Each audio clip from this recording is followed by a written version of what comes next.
केंद्र सरकार द्वारा मराठी भाषा को अभिजात दर्जा देने का ऐतिहासिक निर्णय लेने के बाद सीबीडी स्थित शिवसेना जनसंपर्क कार्यालय में पूर्व विरोधी पक्ष नेता सरोज पाटिल के नेतृत्व में शिवसेना महिला आघाड़ी ने जल्लोष मनाकर इस निर्णय का स्वागत किया।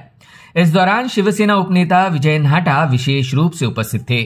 साथ ही मौजूद थे उपजिला प्रमुख रोहिदास पाटिल, विजय माने और तमाम महिला पदाधिकारी।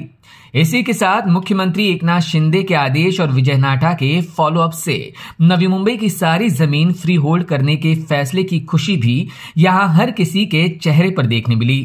पदाधिकारियों ने अपने वरिष्ठ नेताओं और एक दूसरे को मिठाई खिलाकर और फटाखे फोड़कर जल्लोष मनाया। इसी को लेकर विजय नाहटा और पूर्व विरोधी पक्ष नेता सरोज पाटिल ने भावनाएं व्यक्त करते हुए प्रधानमंत्री नरेंद्र मोदी, मुख्यमंत्री एकनाथ शिंदे और महायुती सरकार का आभार व्यक्त किया। मराठी भाषेला या देशाचे पंतप्रधान मोदी साहेबांनी अभिजात भाषेचा दर्जा दिला, त्याच्याबद्दल आम्ही सगळे त्यांचे खूप खूप आभारी आहोत। याचा पाठपुरावा शिंदे साहेब मागच्या 2 वर्षापूर्वी सातत्याने करत होते आणि त्यांच्या प्रयत्नाला यश आलं आणि अनेक वर्ष प्रलंबित असलेला हा प्रश्न सुटला। त्याच्याबद्दल शिंदे साहेबांचे लाख लाख आभार मी मानतो। अभिजात भाषेचा दर्जा मिळणं म्हणजे ही भाषा समृद्ध होण्यासाठी केंद्राकडून अन्य संस्थांकडून करोडो रुपयाचा निधी उपलब्ध होतो।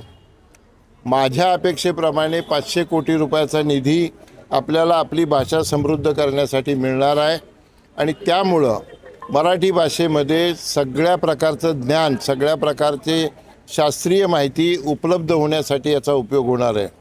हजारो वाचनालय आपल्याकडे, त्या वाचनालयाला देखील याचा फार मोठा ती सशक्त करण्यासाठी उपयोग होणार आहे। याशिवाय नवीन टेक्नॉलॉजीचा वापर मराठीसाठी करण्यासाठी या निधीचा वापर होणार आहे। सुदैवानं मी महाराष्ट्र राज्याचा पहिला मराठी भाषेचा सचिव झालो आणि मला या कामामध्ये खूप इंटरेस्ट असल्यामुळं त्यावेळी मी महाराष्ट्रातले सगळे ज्येष्ठ साहित्यिक, इतिहासाची माहिती असणारी माणसं अशा 15 लोकांची एक टीम तयार केली, समिती तयार केली शासनाच्या वतीनं।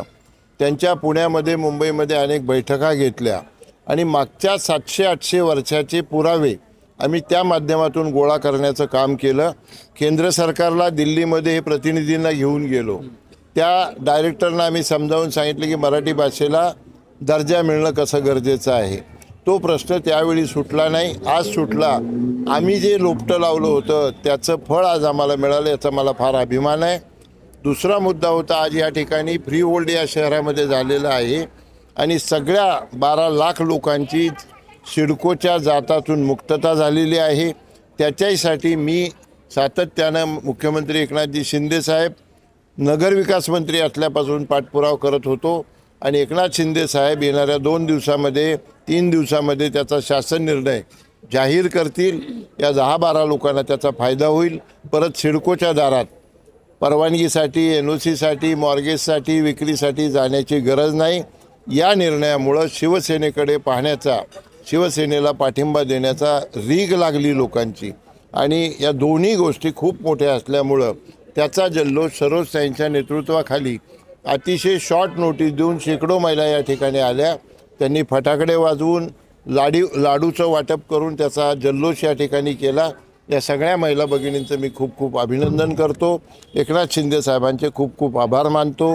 मोदी साहेबांचे खूप खूप आभार मानतो। लाभले आम्हास भाग्य बोलतो मराठी, कालच मराठी भाषेला अभिजात दर्जा प्राप्त झालेला आहे। तुम्हाला माहीतच आहे की आदरणीय एकनाथजी शिंदे साहेब जेव्हापासून राज्याचे मुख्यमंत्री झाले तेव्हापासून त्यांनी राज्याचा हिताचा, राज्याच्या विकासाचाच प्रयत्न केलेला आहे। आज तुम्ही बघाल की मराठी भाषेला अभिजात दर्जा मिळावा यासाठी अनेकांनी प्रयत्न केले, जवळजवळ 10 वर्षाहून अधिक काळ लोटला। तुम्ही बघाल मराठी भाषेचा इतिहास जर बघितला तर 2000 वर्षापूर्वीचा आहे आणि मराठी भाषेला अभिजात दर्जा मिळावा यासाठी आपले राज्याचे मुख्यमंत्री आदरणीय एकनाथजी शिंदे साहेब यांनी कालच केंद्रीय मंत्रिमंडळात पाठपुरावा केला होता आणि ती मंजुरी मिळवून घेतली होती। तुम्ही आता बघताय की नवरात्री देवी शक्तीची उपासना चालू आहे, 9 दिवस महिलांचे उपवास चालू आहेत आणि काल नवरात्रीचा पहिला दिवस आणि पहिल्या दिवशीच आपल्या मराठी भाषेला अभिजात दर्जा मिळालेला आहे. खरोखर ही आमच्यासाठी आनंदाची आणि अभिमानाची गोष्ट आहे.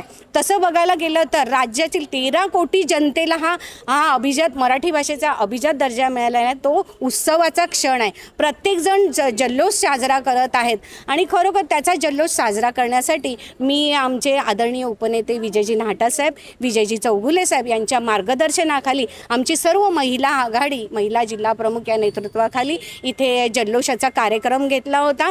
आणि त्याचबरोबर आणखीन एक आनंदाचा उत्सव म्हणजे आमच्या नवी मुंबईतील जमिनी फ्री होल्ड देखील झाला आहे. म्हणजे ह्या दोन्ही संयुक्त विद्यमाने आम्ही हा जल्लोषाचा कार्यक्रम इथे घेतला आहे. तुम्ही बघाल की नवी मुंबईमध्ये देखील फ्री होल्ड जमिनीसाठी खूप वर्षे पाठपुरावा चालला होता. आमचे आदरणीय उपनेते विजयजी नाहटासाहेब हे देखील खूप प्रयत्नशील होते. आमच्या प्रकल्पग्रस्तांचा देखील GR निघालेला आहे. म्हणजे आम्हा नवी मुंबईकरांसाठी ही आनंदाची पर्वणीच म्हणायला हरकत नाही आणि त्यांच्या माध्यमातून अनेक विकास कामे होत आहेत.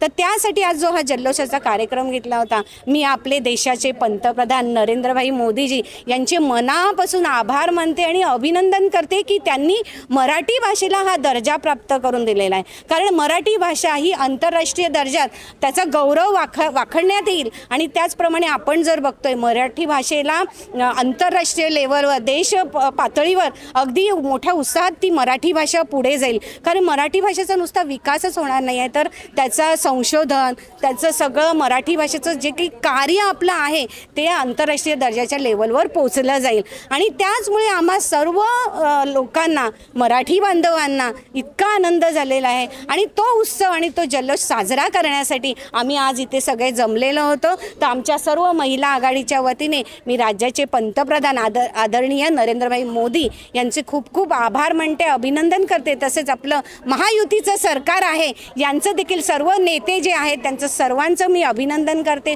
उपमुख्यमंत्री देवेंद्रजी फडणवीस साहेब असतील, अजित पवार असतील, या सर्वांचं मी मनोमन आभार मानते. Bureau report EW network.